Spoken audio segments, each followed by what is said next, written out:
तो कहाँ थे हम? कभी कभी लगता है कि आई एम कन्फ्यूज्ड क्योंकि इतने सारे ऑप्शंस हैं एंड कोई भी गलत चूज़ कर दिया तो गया काम से। सो इन सब से बचने के लिए I distract myself and keep me busy ताकि टाइम ही ना मिले सोचने का। मैं रोज़ सुबह 7 बजे का अलार्म लगाकर 8:30 बजे तक उठ जाता हूँ। फिर अपने ब्रेकफास्ट करता हूँ और उसके बाद जिम करने के बाद I eat something healthy and then watch and ये है दिन का वो पार्ट जहाँ मेरा दिमाग मुझसे कहता है कुछ बना, कुछ कर भाई। बट पहले ऐसा नहीं था। पहले I was following a typical route, school, entrance, college and then I was hoping for a job. But one day my friend introduced me to an anime and man I fell in love with it. I loved every part of it. But ऐसे पहली बार नहीं था कि कोई show actually ख़त्म हुआ हो, but this time it left a hole in me. So, to game out of it, I started drawing the characters I loved in the show. And this was the beginning of my art journey. ये एक आदत बन गई थी. Anime देखो, उसका favourite part draw करो and repeat.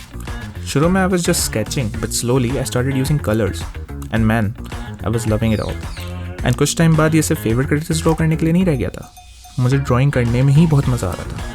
So I tried different things. I started using colors, I started using paint colors, I started using crayons, I started using acrylic colors and क्या नहीं. Then one day my father bought me an iPad and अब scenes थोड़े different थे. अब मैं digitally draw कर रहा था and उसका अलग मज़ा है. But एक दिन जब मैं अपने दोस्त से बात कर रहा था तो उसने मुझे कहा, अबे तुझे पता है ये एनिमे कैसे बनता है? नहीं, कैसे? एंड यहाँ से शुरुआत होती है मेरी एनिमेशन जर्नी की. सिर्फ इस बात ने मेरा पूरा एनिमे देखने का नज़रिया ही बदल दिया.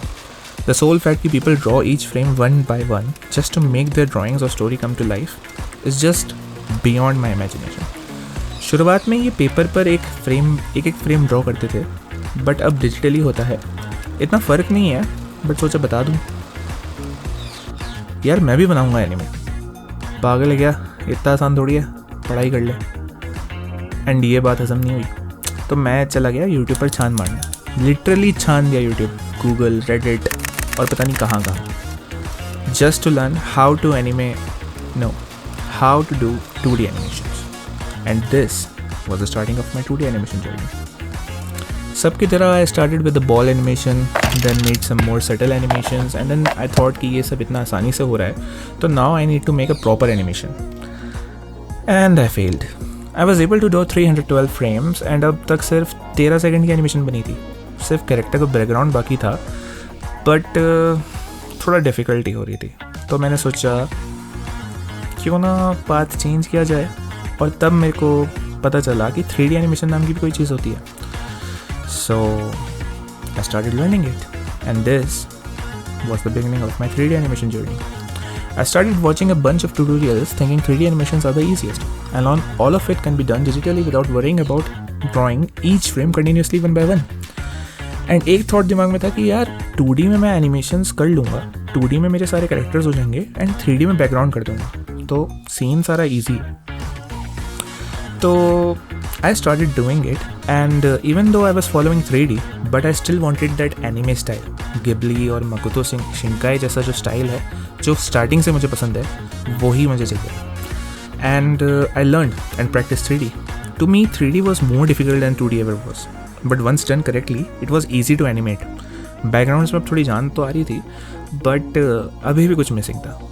फिर one day, YouTube recommended me a video, which was of Irfan Junejo, and man, I binged this whole series. अब ये वो टाइम था जब कोरोना चल रहा था, और उस टाइम पे I wanted to connect with something. Irfan के vlogs were something that really made me feel how cinema can really bring stories to your life. And उसका जो तरीका है स्टोरी बताने का, वो काफ़ी यूनिक था मेरे लिए. तो मेरे दिमाग में बस यही चल रहा था कि मुझे कुछ वैसा ही बनाना है, जो कि सिनेमैटिक हो, मैं अपनी कहानियाँ सुना सकूं, और कैमरे से जितना मैं खेल सकूँ. तो I started going out and I took my camera, my phone, and started shooting everything that I was seeing. I tried to take as many cinematic shots as possible, but still something was missing. And वो था color grading. Colors नहीं आ रहे थे, अभी भी colors थोड़े फीके फीके थे. तो मैं फिर गया YouTube पे and I searched for a while and found out that color grading करना बहुत important होता है. So I started color grading things. I learned color grading and I'm still learning it. So after learning all of these, I'm at a crossroad, whether to choose animation and 3D stuff or start vlogging and filmmaking.